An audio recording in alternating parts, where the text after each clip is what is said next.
இந்த நாட்குறிப்பில் வன்மையாய் நீ வந்து சேரும் மாயம் என்னவோ செய்கிறாய் நீ என்னாயுள் எல்லைகள் போலாகிறாய்.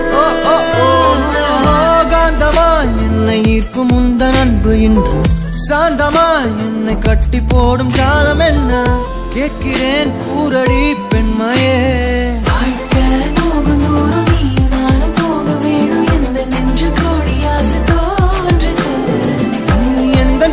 என்றும் நானும் உந்தன் மீது என்றும் காதல் காது